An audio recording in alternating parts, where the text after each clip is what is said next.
ಇವತ್ತು ನಮ್ಮ ಸುಬ್ರಹ್ಮಣ್ಯಕ್ಕೆ ಪತ್ರಿಕಾ ದಿನಾಚರಣೆಗೆ ಬಂದಿರತಕ್ಕಂಥ ದೈತ್ಯ ವರ್ಗದ ಸಂಸ್ಥಾಪಕರಾದಂತಹ ವಾಲ್ಟರ್ ನಂದಳಿಕೆಯವರನ್ನು ಇದೀಗ ನಮ್ಮ ರವಿ ಕಕ್ಕೆಬದವರು ನಡೆಸ್ತಿರ್ತಕ್ಕಂಥ ಸ್ವಚ್ಛತಾ ಕಾರ್ಯಕ್ರಮದ ಬಗ್ಗೆ ಒಂದೆರಡು ಮಾತುಗಳನ್ನು ಆಡಬೇಕಂತ ಅವರನ್ನು ನಾವು ವಿನಂತಿ ಮಾಡ್ತೀವಿ. Thank you. ರವಿ ಕಕ್ಕೆಬದ ಅವರು ಇವತ್ತೇ ನನಗೆ ಗೊತ್ತಾದದ್ದು. ಇವತ್ತು ಸುಬ್ರಹ್ಮಣ್ಯಕ್ಕೆ ಕಾರ್ಯಕ್ರಮಕ್ಕೆ ಆಗಮಿಸಿದಾಗ ಕಳೆದ 36 ವಾರಗಳಿಂದ 536ನೇ ವಾರ ಕಳೆದ 536 ವಾರಗಳಿಂದ ವರ್ಷ ಎಷ್ಟಂತ ನೀವೇ ಲೆಕ್ಕ ಮಾಡಿ.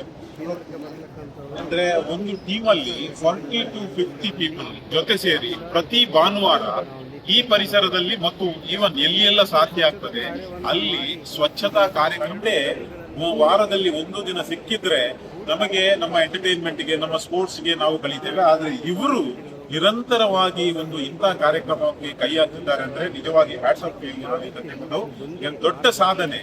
ಅದರ ಜೊತೆಗೆ ನಾನು ಒಂದು ಮಾತನ್ನ ಹೇಳ್ಬೇಕು, ಇಂತಹ ಸಾಧಕರು ನಮ್ಮಲ್ಲಿ ಇರುವುದು ತುಂಬಾ ಕಡಿಮೆ. ನಮ್ಮಲ್ಲಿ ಹೆಚ್ಚಿನವರು ಯಾರು ಇರುವುದಂದ್ರೆ ಕೈಯಲ್ಲಿ ಸಿಕ್ಕಂತ ಕಸವನ್ನ ರಸ್ತೆಯಲ್ಲಿ ಬಿಸಾಡಿ ಹೋಗುವುದು. ಇಲ್ಲಿ ಕಸವನ್ನ ಬಿಸಾಡಬಾರದು ಅಂತ ಬೋರ್ಡ್ ಹಾಕಿದಲ್ಲಿ ಜಾಸ್ತಿ ಬಿಸಾಡುವ ಮನೋಸ್ಥಿತಿಯ ಜನರು ನಮ್ಮಲ್ಲಿದ್ದಾರೆ. ನದಿಯ ನೀರಿಗ ಅಥವಾ ಒಳ್ಳೆಯ ಬಾವಿಗ ಹೋಗಿ ಕಸವನ್ನ ಬಿಸಾಡುವ ಈ ಸಂಸ್ಕೃತಿಯನ್ನ ನಾವು ಬಿಟ್ಟು ಬಿಡಬೇಕು.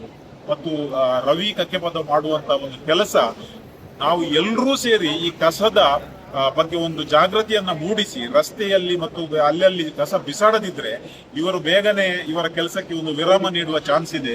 ಅದಕ್ಕಾಗಿ ಇಷ್ಟು ವಾರಗಳಿಂದ ಅವರು ಎಲ್ಲವನ್ನೂ ತ್ಯಾಗ ಮಾಡಿ ಮಾಡ್ತಾರೆ. ಇಂಥವರು ತುಂಬಾ ಬರ್ಬೇಕಂತ ನಾವು ಹೇಳ್ತಾ ಇಲ್ಲ, ನಾವು ಎಲ್ಲರೂ ಜೊತೆ ಸೇರಿ ಇಂಥವರ ಕೆಲಸವನ್ನು ಸ್ವಲ್ಪ ಹಗುರ ಮಾಡುವ. ಆದ್ರೆ ಇದು ಒಂದು ಅಭೂತಪೂರ್ವವಾದಂತಹ ಒಂದು ಸಾಧನೆ. ಇವರಿಗೆ ನಾನು ಹ್ಯಾಟ್ಸ್ ಆಫ್ ಅಂತ ಹೇಳ್ತೇನೆ. ಮತ್ತು ಇವರ ಟೀಮ್ ಅಲ್ಲಿ ಇರುವ ಎಲ್ಲಾ ಮೆಂಬರ್ಸ್, ನೀವು ಮಾಡಿದ ಸ್ಯಾಕ್ರಿಫೈಸ್ಗೆ ಗಾಡ್ ಬ್ಲೆಸ್ ಯು.